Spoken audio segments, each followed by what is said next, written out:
Now that we're a few days on from the 2024 draft, I wanted to just reflect on the class. I've had a few days to think about it and just discuss what I liked, what I didn't like about the draft for the Seahawks, and what happens next in terms of moving forward. So, pick number 16, I just thought it was beautifully done by the Seahawks because when you are picking in the middle of the first round, in most draft classes, that is sort of 16 is where you might just miss out on the legit first round players in a draft class, or that might be sort of the real borderline where the last few players are going to come off the board. This was a slightly unique draft in that I think we had legit first round players going in the early 20s and in the late teens. You don't typically get that. But it was also unique because, half of the first 12 picks were quarterbacks, which pushed a load of other players down. There were some reaches at quarterback. I don't think Bo Nix, for example, should have been anywhere near the 12th overall pick. And I'd say the same about JJ McCarthy at number 11. So you've pushed other players down. All of the talk coming into the draft was that Byron Murphy could easily be the 8th overall pick. It's since emerged that if Roma Dunze had not lasted to number 9 with the Bears, that the Bears would have taken Byron Murphy 9th overall. So there were teams who were legitimately interested in him.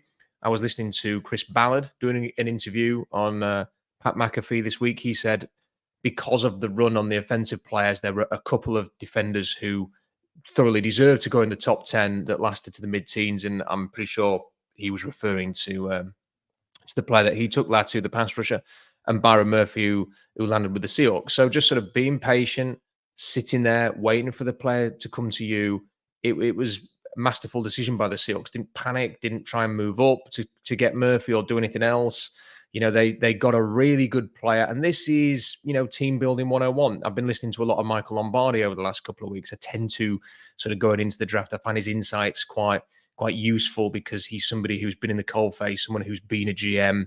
I think he kind of understands how teams are built. You can look at his record as a GM, for example. You don't know how much control he had when he was a GM in the NFL, but generally he is invested in, building up your trenches. You've got to be good at upfronts and sort of letting the draft come to you. And he was speaking a lot about, there were players like Latu, Byron Murphy, Quinion Mitchell, who were probably legit top 10, top 12 players in any draft class who were going to go a lot later because of this mad scramble to go and do other things, for receivers, for quarterbacks and stuff like that. And he was really full of praise for the Seahawks for just sort of sitting there and getting Byron Murphy. And, what you get from him is that real rarity, that 3 technique with the unbelievable quickness.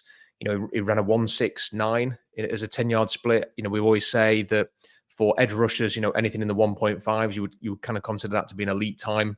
For defensive tackles who are his size, anything in the 1.6 is extremely elite as well. And the fact that he's 300 pounds, not 280, and he's running that time makes it all the better. I timed his short shuttle, personally timed it, watching him on I think things like Dane Brugler's draft guide gave him like a 4.50. I personally timed the short shuttle and did it twice. Both times got a 4.42. So I think he was probably a little quicker than some of the recorded times that were made at that Texas Pro Day.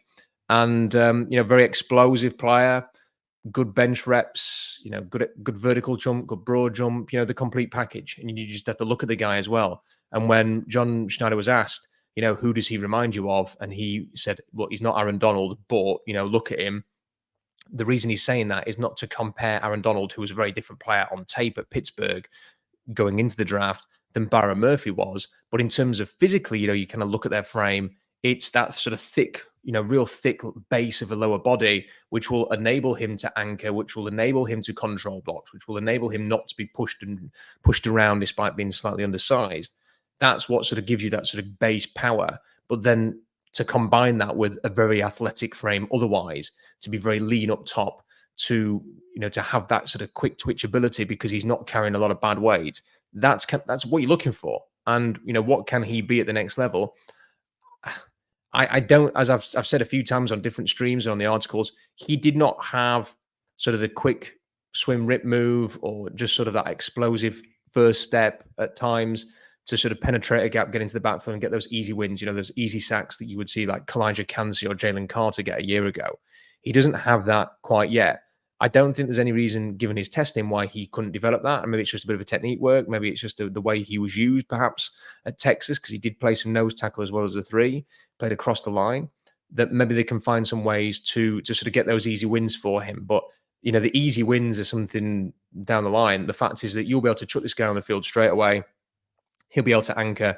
He will give you some disruption. He will give you some pass rush. For the first time in a long, long time, the Seahawks have a defensive line that is going to strike fear, I think, into opponents, and that's a huge plus point.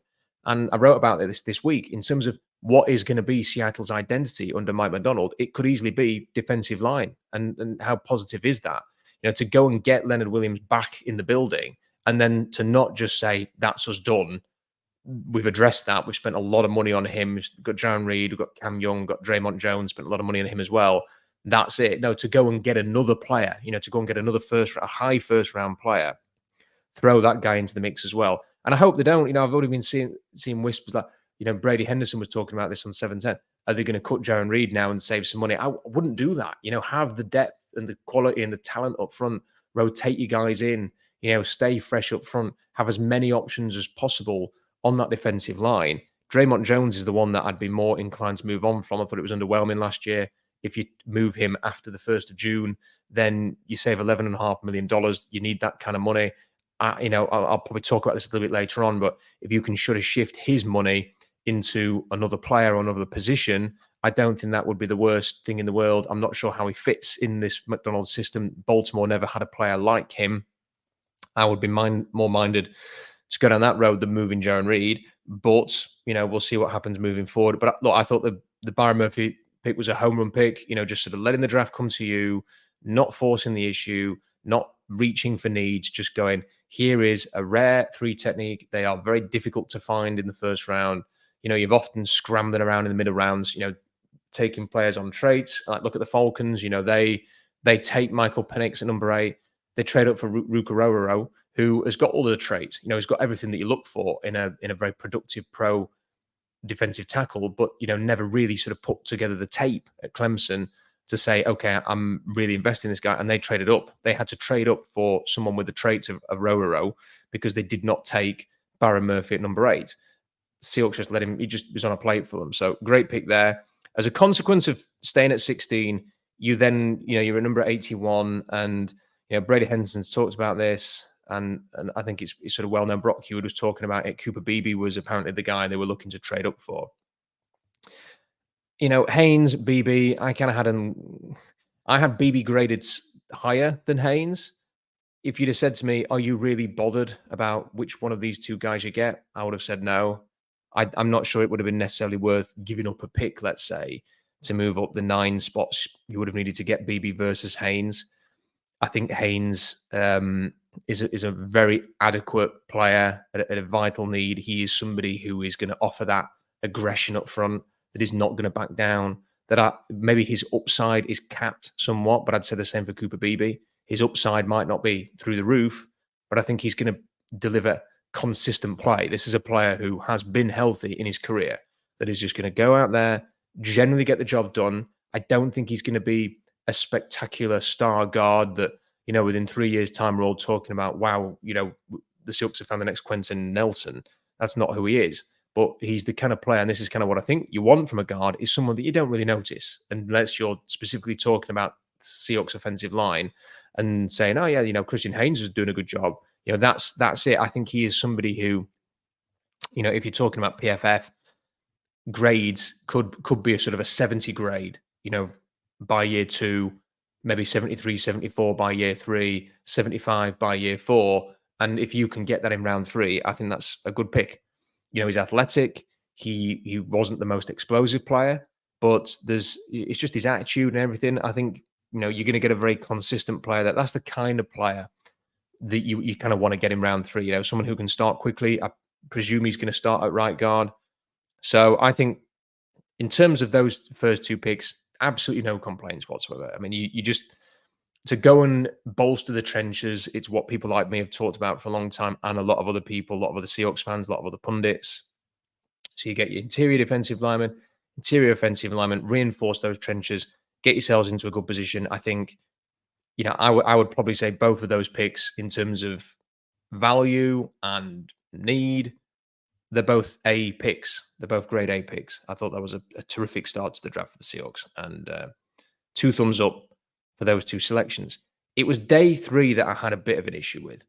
And I was a bit surprised that, when I called it an underwhelming day 3, that there was so much pushback. I mean, I guess that, there was a degree of Seahawks fans who just want to hear, during the draft that everything's great, and they want to talk themselves into everything being great, and probably don't want someone like me who's, done a horizontal board with 288 players on it saying, "I'm not sure about this." I just didn't all you can do, in my opinion, like for what I do on this channel and this blog, is to watch the players. And I'm watching these players minimum 3 games, to judge them and put a grade to their name in terms of this is the round that I think they deserve to go in. So you are doing the homework. You do a board when you don't know who the Seahawks are going to take. And the reason you do that is so that when the Seahawks take, you can then refer to your board to help give you the most educated take on what the Seahawks have done and whether they've got value or not. And when they kept making their picks on day 3, I was looking at the board and thinking, well, especially with the first 2 fourth rounders, one, they have taken these players a round earlier than I think is justified. And when I say a round earlier, it's not just like, well, they took the I in round 5, the 2 in round 4. I thought both Tyrese Knight and AJ Barner were back end of round 5 as opposed to middle of round 5, and they took him in the middle of round 4. So I just didn't see the value. And then there was other players available who I just think have got a better chance of succeeding, who were drafted by teams who traditionally have either drafted well or they were drafted by Adam Peters, who is an exceptional talent evaluator. So I kind of came away thinking, not sure about this. So I just want to give you my thoughts. Tyrese Knight at 118. I think the Knight and Barner picks, I think they just decided before the draft, we really like these 2 players and we want to make sure that we come away with them. And that kind of goes against a little bit of what I think they've been doing well over the last couple of years, which is letting the draft come to you. I personally felt like they decided that they have seen something in Knight and wanted to make sure they got him, and they've seen something in Barner and wanted to make sure they got him. I think Knight is, there's no doubt in his commitment on tape, and he can hit with a bit of a punch. But I like the Rick Spielman way of putting it, that he plays like a blind dog in a butcher's shop, and that is, how do you take a player who doesn't have elite traits? He didn't run a blazing 40. He didn't run a particularly good short shuttle. It was in the 4.4s. He's not a massive explosive tester. So you take somebody who does not have the upside of other linebackers in this draft, and he plays with a recklessness. How do you take that and then say, okay, he's not the most disciplined and the best at playing within structure, and then sort of fit him into that scheme?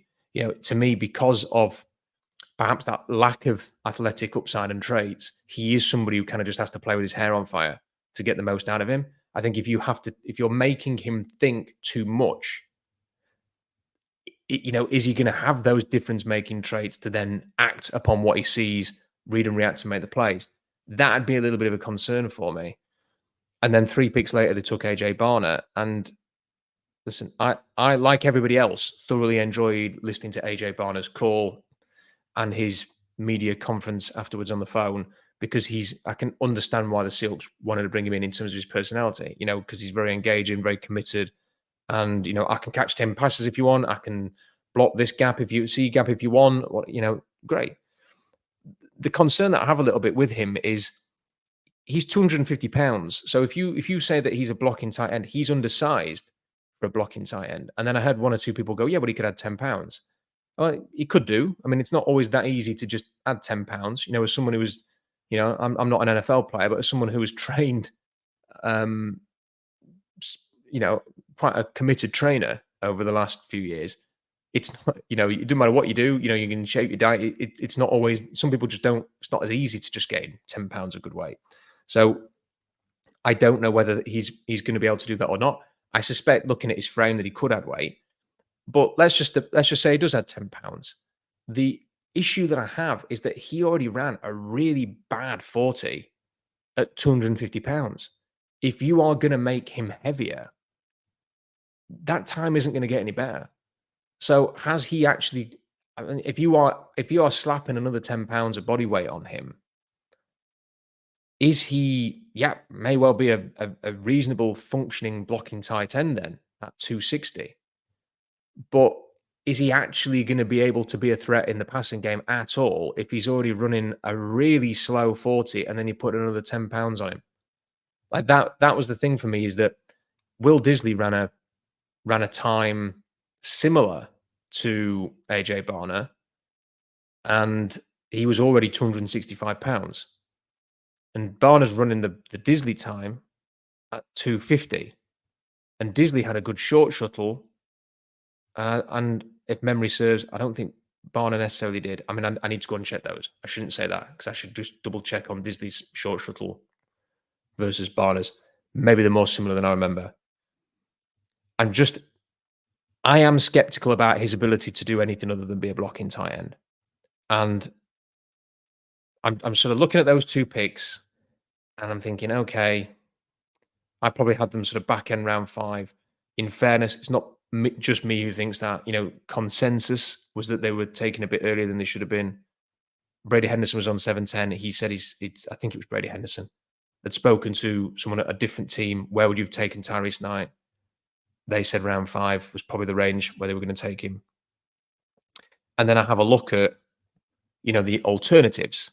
Now, if they hadn't have traded down, they could have got Dadrin Taylor Demerson, the safety, who I really liked. I thought he was late second, third round grade.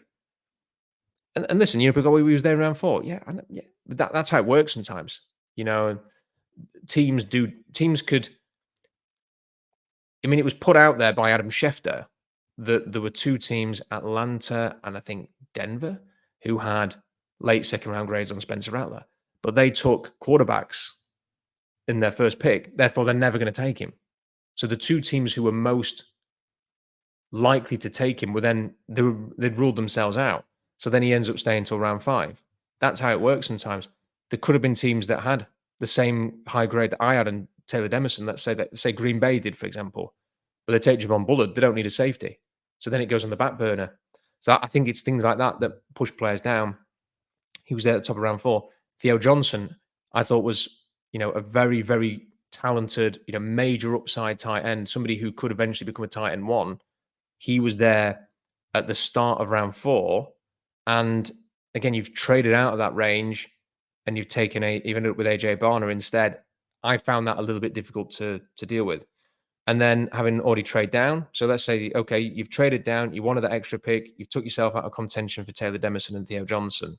Once you traded down, like I personally, based on sort of how I viewed it, and that's all I can do. And you can say, oh, what do you know? Well, the team doesn't get everything right. In my opinion, if you were going with value-based drafting in round 4, it's very hard to understand how either Tyrese Knight or AJ Barner had a higher grade than Malik Mustafa. And the Niners took him almost immediately after you took AJ Barner. And I've told this story a couple of times already. Doesn't mean that this is going to go the same way. However, Talanoa Hufanga, I had a second round grade on him in 2021. And he ends up lasting to round 5 for whatever reason, injury or whatever it was. The Niners took him and have turned him into one of the best safeties in football currently. And look, and it's not. And this. I get stuff wrong. I really like Fred Warner. I really like Dre Greenlaw. I really like George Kittle, and I really like Talanoa Hufanga. So they took Hufanga in round 5. I had a round 2 grade on him. I had a round 2 grade on Malik Mustafa. The Niners took him in round 4. This is how the Niners have become the Niners, because they find the value in these rounds and take those players. And I had a really hard time thinking, I don't understand how Tyrese Knight and AJ Barner have been taken before Malik Mustafa. And then the Ravens, another good drafting team, took TJ Tampa at the end of round 4. Now, if the Seahawks were just going, we're not in the cornerback market, we've got depth there, I'd understand that. But they took 2 cornerbacks. And I don't know if it's a speed thing, because Pritchett ran a 4.36, I think it was, and James ran a 4.4 something, 4.42, I think it was, and TJ Tampa ran a 4.58, and it's not a great time, admittedly. That's not really his game, though. I thought he was a fantastic prospect, second round prospect.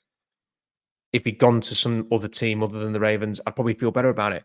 But because he's gone to the Ravens, who are running, Mike McDonald's linebackers coach is now the defensive coordinator. There's going to be some crossover in terms of scheming. They clearly think that TJ Tampa is a scheme fit for Baltimore. So therefore, I would suggest he's a scheme fit for Seattle, and they didn't take him. Now, if they'd have took Malik Mustafa and TJ Tampa with those 2 4th-round picks, this would have been an A+ draft, in my opinion. To get Murphy, Haynes, and those two, it would have been get the champagne out time.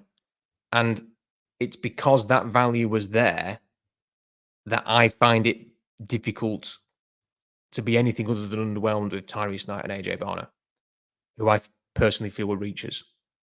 And then there are other players, even if it's not Mustafa and Tampa, Mason McCormick, Cade Stover, Jacob Cowan, these were all players that I thought were better than the players they took. And I get it. People say to me, well, what do you know? Why do you think you know more than John Schneider? I'm not claiming that I do, but I can only go off the tape study that I've done and the board. And I'm not alone in sort of having those opinions. And when you have the Niners taking Mustafa and the Ravens taking Tampa, I'm also inclined to think, well, hang on a minute. They're two good drafting teams that have gone in that direction. So I kind of, if you to put me in the minds of those two teams, I think they'd be really delighted with the value that they got. And it feels to me a little bit like the Seahawks just wanted to make sure they came away with two players that they'd sort of focused on. And I feel like they reached on both those picks. And then Nehemiah Pritchett in round 5, 136. When I watched him, and I thought this was a reach again, I thought he struggled to track the ball, and it's a real issue for me. Cornerbacks, it doesn't matter how fast you are, no matter how long you are, no matter how tall you are. If the ball's in the air and you can't track it, then you ain't turning the ball over. And on top of that, I thought tackling and run defense were an issue. And again, it's just something. Maybe it's growing up with Sherman and Browner with his team. I shouldn't say growing up. I was a grown adult by the time they were playing, but sort of learning through them, I've come to sort of admire physicality in cornerbacks. That I think that is an underrated part of the league. Receivers who are prepared to block and do it well, and cornerbacks who are willing to tackle well and shed blocks. On top of the the catching the ball for receivers and defending throws for cornerbacks, I think they're important things. I didn't see it from Nehemiah Pritchett. And in round 5, I've written a list of players who were available in round 5. If you hadn't have taken Tyrese Knight in round 4, you could have had Jordan McGee there. Now, when you think about he had the best short shuttle amongst any linebackers, that has been consistently a test that the top linebackers have done well in. It's what Warner did well in, it's what Greenlaw did well in. You can run through multiple linebackers who do very well in the short shuttle, and it translates. McGee did very well in that short shuttle. There was something about him on tape that I thought, do you know what? His tape is not amazing to watch, and that's why he's ended up going in round 5. But the traits are there. And I would have personally rather taken him in round 5, and he was available to the Seahawks, than Tyrese Knight in round 4. And then other players who were available in round 5, Cedric Van Pran, who could play guard or center.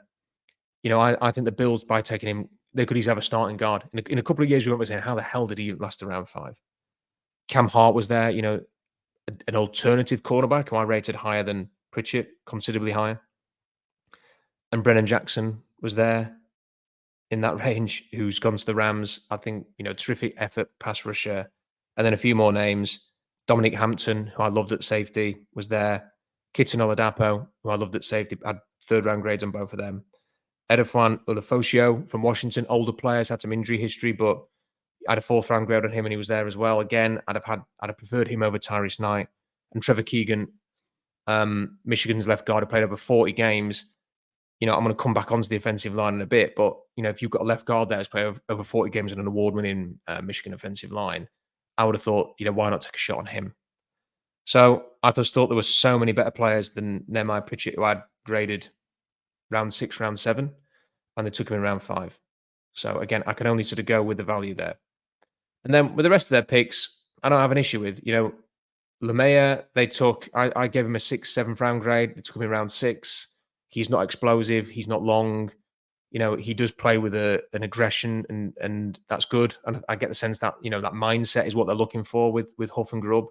So we'll see what he can do. But he's played completely on the right hand side, as has Christian Haynes. I don't see with his lack of length playing tackle. Are they going to try and shoehorn him into competing for the left guard now? I don't know. What does it mean for Anthony Bradford if they're going to keep him on the right guard spot to move Anthony Bradford over? I don't know. To me, I'm not quite sure how he fits into this whole thing, but in terms of value, it was fine. I didn't have an issue with it. DJ James was the one pick on day 3 that I thought they did get value because I had him graded in round 5 and they got him in round 6. And I do think that he has the potential to be the league every now and again comes up with these sort of slot cornerback types who either go undrafted or they're late round picks and they don't test very well. You don't look at them and say, oh, they're a smaller guy, but they didn't test very well. But they end up, for whatever reason, just having that sort of natural ability to play slot cornerback, nickel cornerback. And I think James has got that. So I think there's something about him there. I think he's a very interesting player. I think he's somebody who certainly I'd enjoy watching him preseason, seeing if he's got that ability to make it stick. I think he's their best value pick on day 3 and a good pick for value. And then Mike Jarrell, I mean, who knows? He's just all we can go off is testing numbers. He tested very well at the Ohio State Pro Day. The talk was that he performed better than some of the Ohio State offensive linemen there. I do not have a problem with them taking a punt on traits with their last pick, a late 6th round pick. I don't have any issue with that. So overall, I think first 2 picks, fantastic, no complaints, made total sense, great value.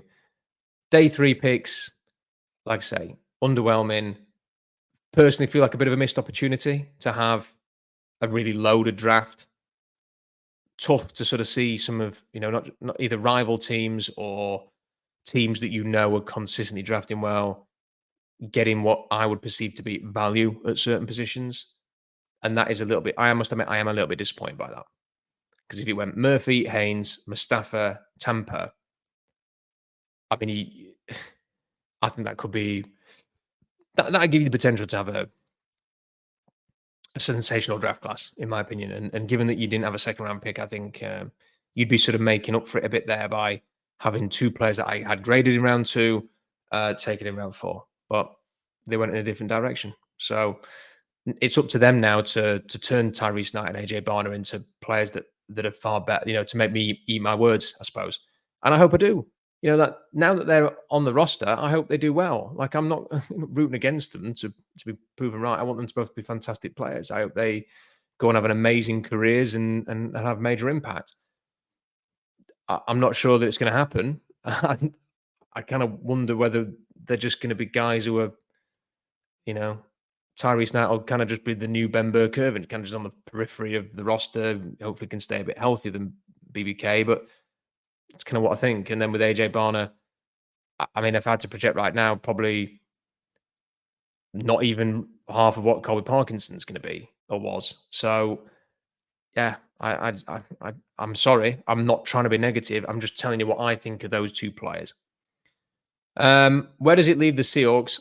I think if you look at the defensive line, it is so strong now. Like, to be able to have all of the depth and the quality that they've got on the defensive line, mixing in with the fact you've got 4 edge rushers. And I want to see what Mike McDonald can do with these edge rushers. He took, I keep calling him Jason Owe because that's what he was known going into the draft. I know that he's changed his name, but Owe at Baltimore had a much better year last year under Mike McDonald.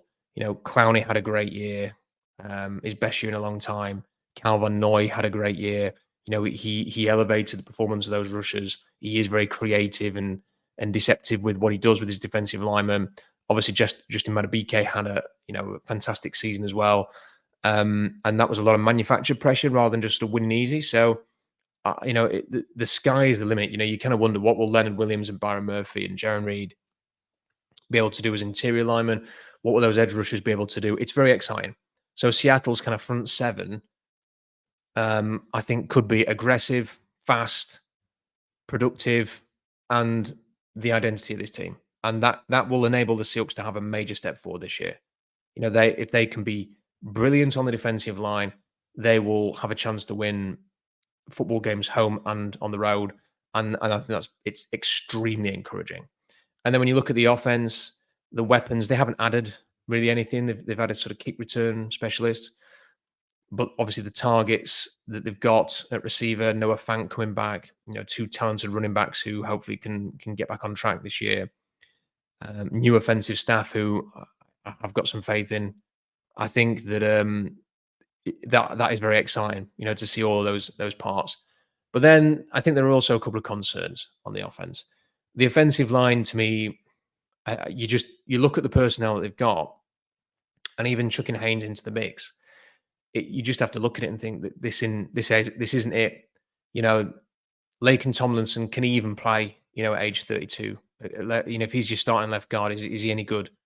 Can Oluwatimi actually play? Can he start centre in the NFL? If he can't, is Nick Harris the option? That's a massive question mark. Haynes coming in at right guard should be okay. What's the situation with Abe Lucas? Is he going to come back and play? Is he ever going to be the same player that we saw as a rookie? If he can come back and play healthy, he's Seattle's best defensive lineman.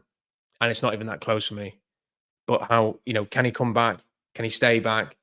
Is he as good as he was? Huge question marks there. I was never a huge Charles Cross fan. People who visited the blog will know that I gave him a second round grade, and expected him in the draft in 22 to go between picks sort of 20 and 40. That was kind of what I thought was a fair range for him, based on the actual players that were available in the draft. And the Seahawks took him in the top 10. And I don't think we've seen anything from him in 2 seasons to make you think, yeah, this is a player who's going to become a leading left tackle in the league, which is when you draft him in 9th overall, that's what you hope he's going to be. So I think he needs to take a major step forward. And when you sort of look at that, a starting line, whereas you can look at the D line and go, wow, look at that. That's talented. That's deep. That's exciting. When you look at an O-line of Cross, Tomlinson, Oluwatimi, Haynes, hopefully Abe Lucas, if not George Fant, that does not look, it just doesn't look convincing to me. It looks like a unit that is still lacking so much. And they haven't pumped, resources into it in terms of salary to go and get the proven quality offensive lineman that can just go, okay, that's that sorted. Like if they'd gone and spent big money on a left guard, let's say a really proven left guard, like the Chiefs did with Joe Thuney, and just plugged him in, you go off, right, great. So then you've got Cross Thuney, okay, we'll see what happens at centre, but then you go and draft Haynes. That it gives it injection of proven quality. They've not done that. And then with their draft picks, Cross has not hit. Lucas had hit, but has had the injury. Olatin, we don't know anything about. Anthony Bradford hasn't hit. They've now just seemingly replaced him with Christian Haynes. They're having another go with Haynes and Laken Tomlinson's left guard. It just looks like a line that just needs more. It needs more. It needs more investment. It needs more draft picks. They kind of, the problem for the Seahawks right now is they kind of need a draft like the Steelers have just had, where they go and get Troy Fatano, Zach Frazier, and Mason McCormick. Having already spent a first-round pick on Broderick Jones the year before, the Seahawks kind of need to do that kind of a draft to bolster their offensive line. So you could say, well, maybe they'll do that next year. Well, this was an offensive line draft. And, is it going to be the deep next year? Probably not. And if you do that next year, what happens if it's a great quarterback that you want? And then you're then going to snub that to go and build an O-line again. So I think the offensive line is still a concern. And I think that could cost the Seahawks in terms of their running game, in terms of their passing game, in terms of quarterback performance. I think the offensive line could still be a bit of an issue.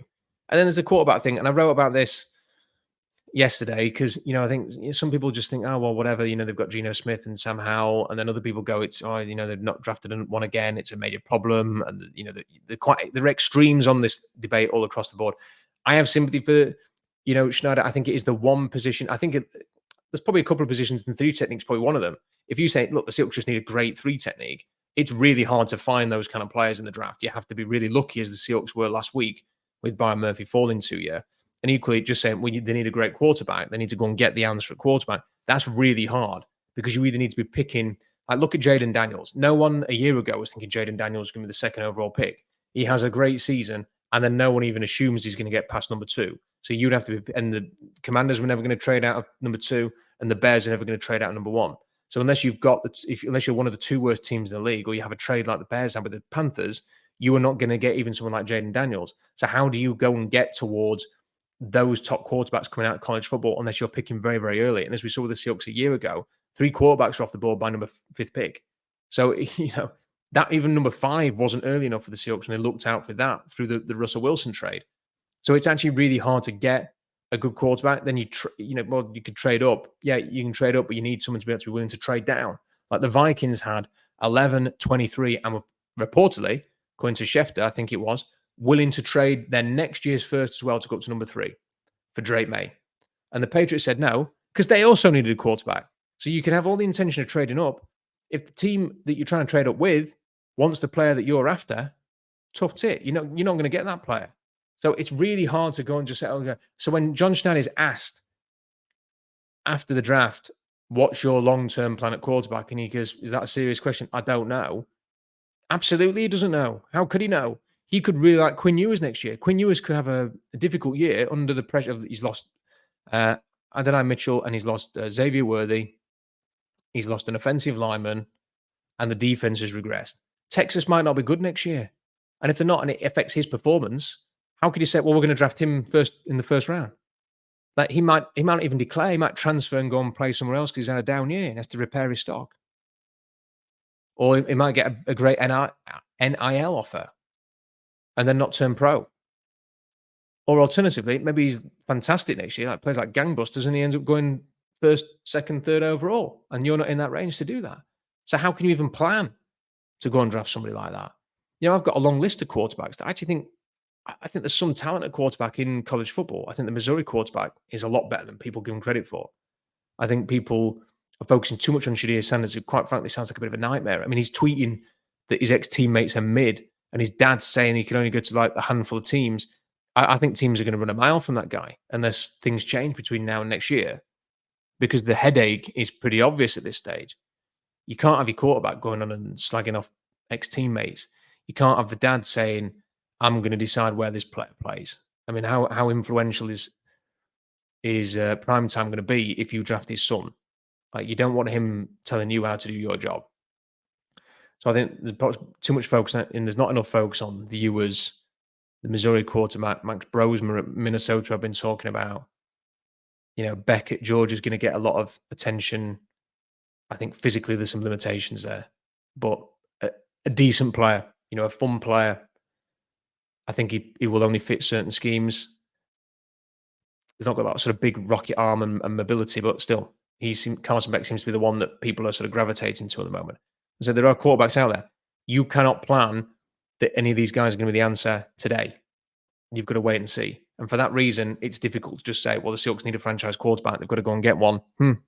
Not as simple as that, which is why they've taken a calculated, no-risk gamble on Sam Howell being somebody they can work with, and Geno Smith's still here.